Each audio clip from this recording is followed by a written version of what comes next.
Hello, welcome to this week's office hour. Last week we had the beautiful Nadia Aris here with me, who was doing a sound healing, a sound bath, which was phenomenal. And just as I'm looking over there, I found a missing piece of something. And it was wonderful to have her here. So we'll have more special guests over the next few weeks, months, however long I'm going to do this office hour. So there are obviously going to be some conflicts down the road. For now, it's all good. I'm tired, just to give you a heads up. So if I say things that make no sense, maybe that's why. Which actually brings me to the very theme of today, which is mind versus heart. And actually, it's not a mind versus heart. It's more of like when, if, how kind of thing. And so there are a lot of different situations that happen that make me talk about this. One of the things that makes me want to talk about this is things that are happening in our lives. We go to work, we have family, and there's a lot of logical things that we have to do through our days. There are how we operate, from waking up in the morning to making sure we fulfill our to-do list, to having genuine connection with one another, calling a friend that we haven't spoken in a while, and just staying in constant contact with one another. That's probably why I am tired, because just so much going on and all great things. And so that takes energy. And when sleeping is taking a back seat because you're just so amped up till the end of the day and you can't go back to sleep, or rather can't go to sleep, then your nights get shorter and the morning comes much sooner. So with that, I'm gonna make this a short video in conversation about mind and heart, and exactly the state of mind and state of body, I should say, that I am in, right? This more tired body, for example, that our mind's not functioning as well, but our hearts can still take over. And it's really not one versus the other. It's more checking in which one is more relevant. And for those who haven't seen my story of today, because you see this one later, or it's just not something you do, I was talking about filtering out, because oftentimes when we speak from our mind, when we blah, blah, blah, say things, especially on these social mediums, right? There is a lot of talk going on. There's a lot of sharing going on. Many don't even know what they're really saying. They're just saying things to say things to hopefully get a following, to hopefully get people excited about what they're saying. So there's a lot of non-filtered communication. And a lot of those conversations are not even heartfelt conversations. They're just like things that come into their heads and then that go right out of your mouth. So today's conversation is really about recognizing, being aware that I'm just having thoughts coming in and they're going straight out, and maybe start noticing when a thought is coming in that is in our minds, but then connecting back to our hearts and then figuring out, is this really something I should be saying right now? Is this something that necessary to be sharing right now? Is this doing something? Or is that just me being me and I just want to say what I have to say so that I get followers, that I get likes, that I get comments that are supporting my message? It could be. As I've been exploring a lot of different accounts, a lot of different shares from people, and where we are in our times and not having so much time, we are only picking up little bits of pieces, and our brain is processing those, and then we have thoughts about it. Either we like it or we don't like it. What I've noticed, and I will use brief examples, is when I'm checking in with my heart. And what is my heart in comparison to my mind? My heart is, sometimes you could call it the gut feeling. Sometimes you could call it that sense of knowing without actually knowing, like mentally knowing, but I just have a sense. Again, gut, right?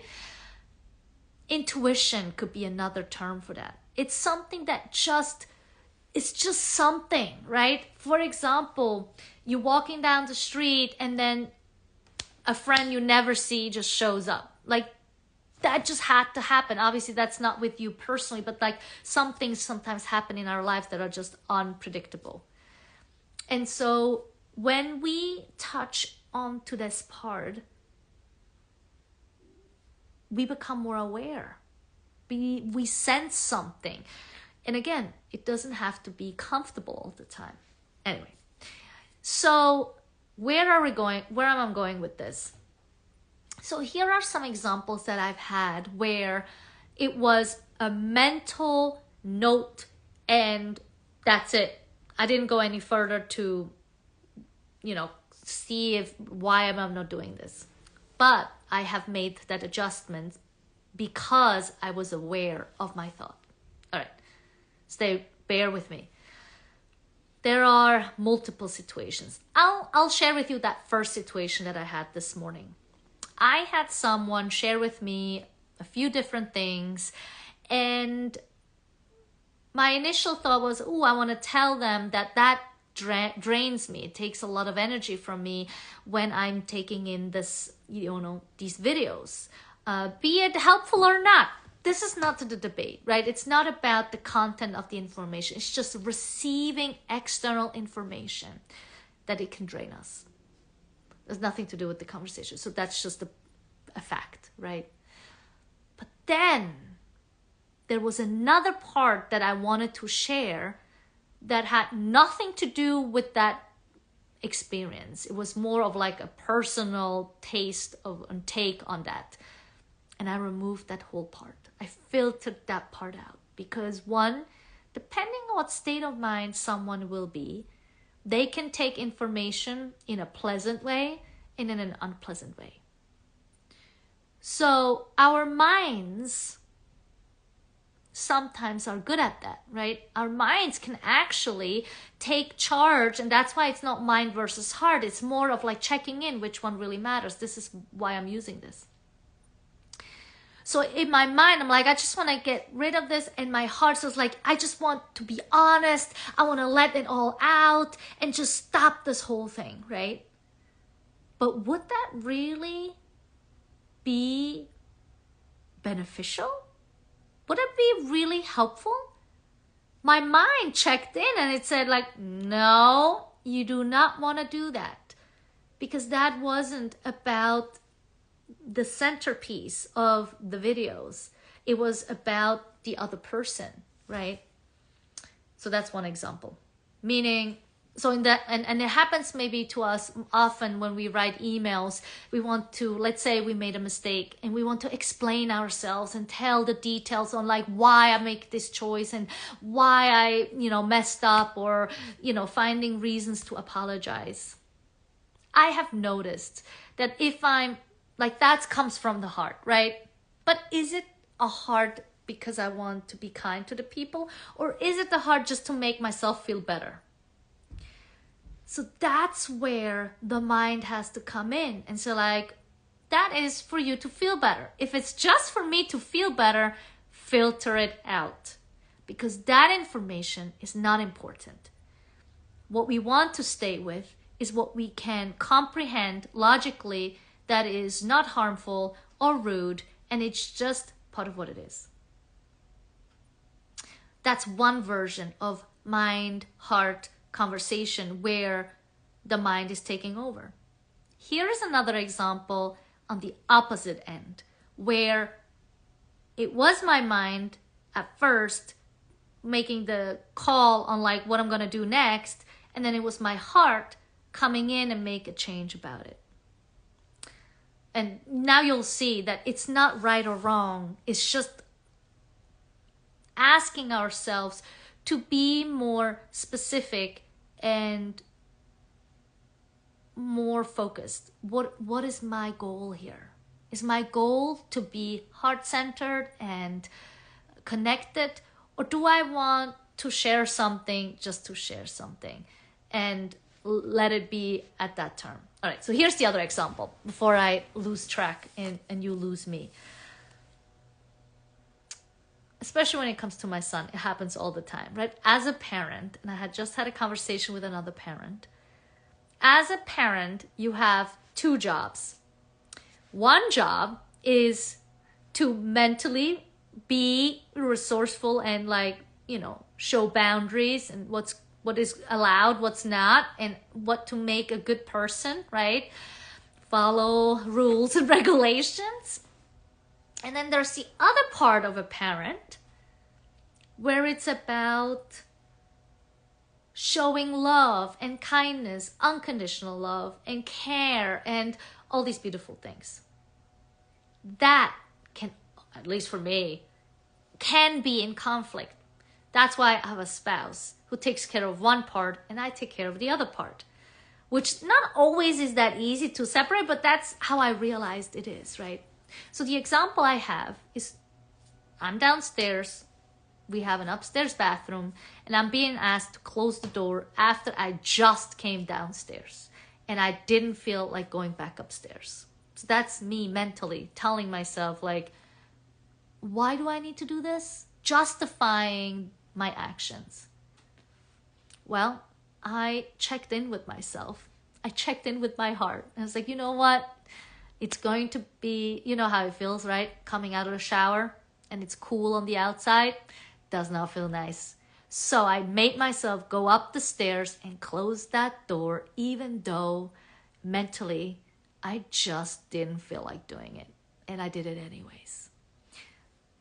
So here's this other example, right? It wouldn't be fine to leave that door open and not go do it. And it would have been maybe okay if I sent that message with the rest of the message. Maybe it would have gotten a little bit more of a back and forth and a sour taste in that. But besides that, these are just two examples that it's not a mind versus heart. It's actually a mind and heart decision that just takes a little longer. It's not just like, okay, off we go, we do that. It's actually more, and obviously we're not doing this with everything, but some things we can just try out and see if there is a different connection with one another if I, one, filter out what's on my heart and my mind and only focus on what's really relevant, especially in business conversations. That's super helpful. Or in other situations, and in other situations when I might want to make a deeper connection with one another. So I do want to share more what's on my heart and less on what's on my mind and hold myself back to avoid certain things. I mean, we can't avoid conflict sometimes. Sometimes we have conflict even though we didn't invite it, right? So that's all I wanted to tell you, which hopefully you didn't get too lost and you were able to come all the way to the end here with me, that we need both. We need our minds and we need our hearts. And I want us to be better at practicing when do I follow my heart more and when do I follow my mind more. And again, it's not more as a whole, but when it comes to a particular situation, to ask myself, is this a more heart-centered focus or is this a more mind-centered focus? So that's how I see it, how it's not, and that goes for everything in life. It's not black or white. It's very gray.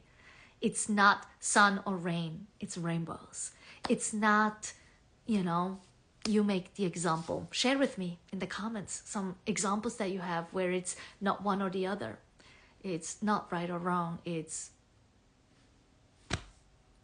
perspective. I don't know. There's the one, right?